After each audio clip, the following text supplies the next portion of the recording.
Good evening po sa ating lahat mga kapatid.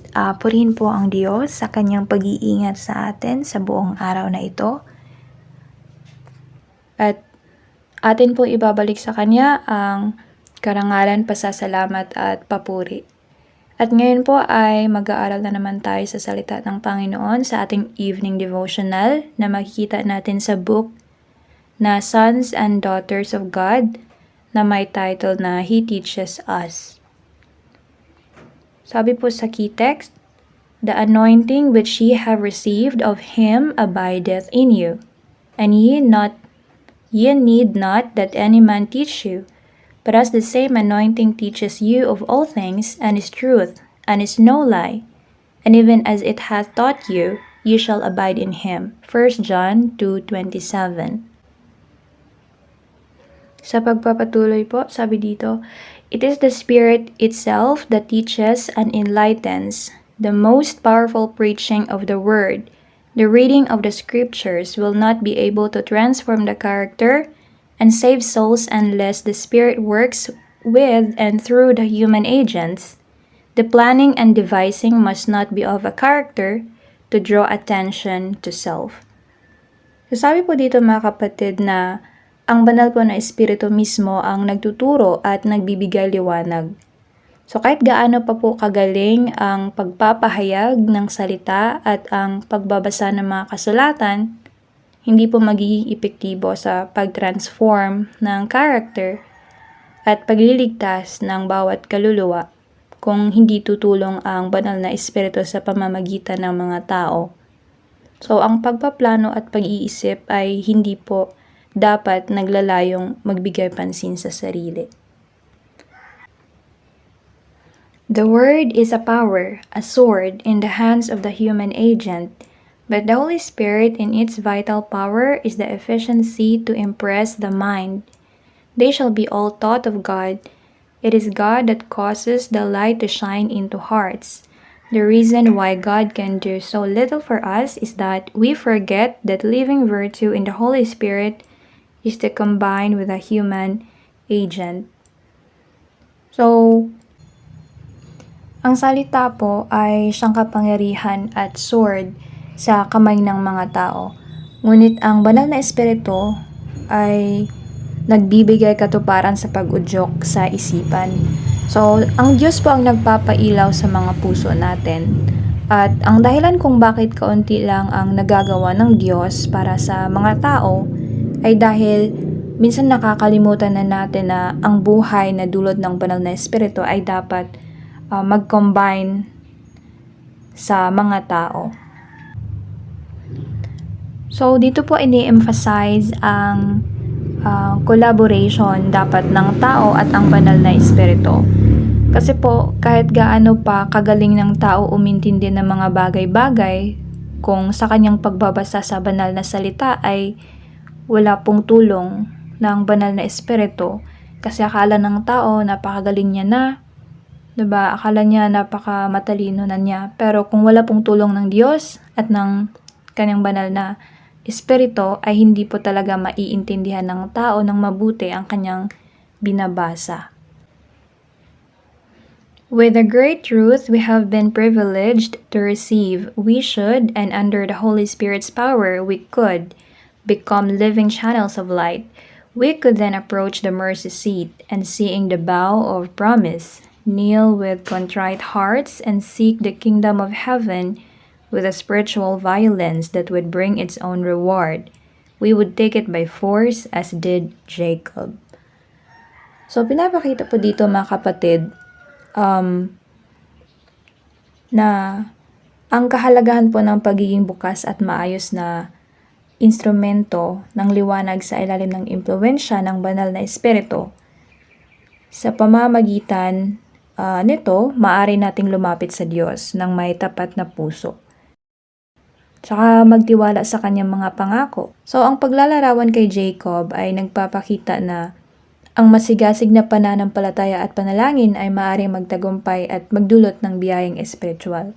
Kasi nga po si Jacob ay nakikipagbuno siya. Hindi siya bumitaw hanggat hindi siya biniyayaan. So sana ganun din po tayo magiging tayo, kagaya ni Jacob na nakikipag-wrestle siya kay God para siya ay i-bless. So, hindi tayo titigil hanggat hindi din tayo i-bless ng Panginoon.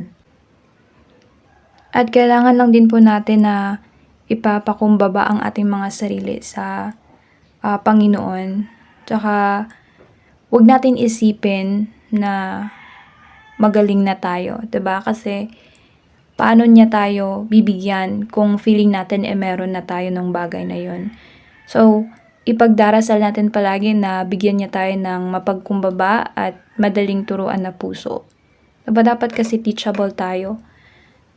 Kasi kung feeling natin madami na tayong alam tungkol sa ganito, ganyan, hindi na niya tayo bibigyan. 'Di ba? Kasi nga sabi, paano niya tayo i-fill yung cup natin kung feeling natin puno na. So, dapat ay magiging masigasig tayo in a way na magiging humble din tayo sa paanan ng Panginoon. Then our message would be the power of God unto salvation. Our supplications would be full of earnestness, full of a sense of our great need, and we would not be denied. The truth would be expressed by life and character, and by lips touched with the living coal from off God's altar. So, yun nga po, kung ganun daw tayo mabuhay kagaya kay Jacob, magiging epektibong tagapagdala tayo ng kapangyarihan ng Diyos patungo sa kaligtasan. Ang ating mga dasal ay puno ng pangangailangan at seryoso at hindi niya tayo bibiguin. At ang katotohanan po ay ipinapakita sa pamamagitan ng ating mga buhay, mga characters, at mga salita na puno ng spiritual na init mula sa Diyos. Sa pagpapatuloy po, when this experience is ours, we shall be lifted out of our poor, cheap selves that we have cherished so tenderly. We shall empty our hearts of the corroding power of selfishness and shall be filled with praise and gratitude to God. Sa oras na ito'y ating maranasan, tayo itataas mula sa ating mga mabababang sarili. At i-empty din po natin ang ating mga puso mula sa nakakasirang epekto ng pagiging makasarili at mapupuno ng papuri at pasasalamat sa ating Panginoong Diyos. So bilang tayo na nag-aangkin na mga tagasunod ni Kristo, hindi po sana makita sa atin yung pagiging selfish natin kasi ito po ay naghahantong sa pagiging prideful. At alam naman po natin na kapag ang tao ay nagiging makasarili at nagiging mapagmataas na sa kanyang sarili, ay ibig sabihin lang nun ay hindi nanahan sa kanya ang banal na espiritu. We shall magnify the Lord, the God of all grace, who has magnified Christ, and He will reveal His power through us, making us as sharp sickles in the harvest field. Isinasaad po dito mga kapatid na purihin po natin at itaas ang ating Panginoon, ang Diyos ng lahat ng biyaya, kagaya po ng pagtaas niya sa kanyang bugtong na anak na si Kristo. At ipapakita po niya kanyang kapangyarihan sa atin at gawin niyang matalim tayo, katulad po ng pang-ani sa bukid, upang handa tayong gumawa ng kanyang mga gawain. So, ayan po ang ating devotional na ngayong gabi ay nagpapahayag na ang banal na espiritu ang pangunahing guro at ilaw sa pag-unawa ng mga bagay na spiritual. Kagaya po ng sabi ng title natin sa ating devotional, He teaches us. Kasi nga po siya ang tunay na tagapagturo. Bagamat mahalaga ang pagpapahayag ng salita at pagbasa ng kasulatan, hindi ito sapat para baguhin ang ating disposisyon at iligtas ang ating mga kaluluwa kung hindi natin pinapahintulutan ang Holy Spirit na gumana sa ating mga buhay. Kaya nga po, kailangan natin na magpapakumbaba at magiging teachable tayo para yung Holy Spirit ang manahan sa atin at hindi yung spirit ng kaaway, which is pride and selfishness. Kaya sa mga katulad ko na hindi pa hinog sa pananampalataya, ngunit patuloy na nagnanais na lumago at nagsusumikap na makapasok sa makipot na daanan, pagdasal natin na magkaroon tayo ng teachable heart para mas marami pa tayong matutunan nang sa ganun ay atin din itong maibahagi sa ibang nangangailangan. So yan lang po. God bless sa ating lahat. At kung may mga karagdagang insights din po kayo, ay maaari din po kayong magbahagi.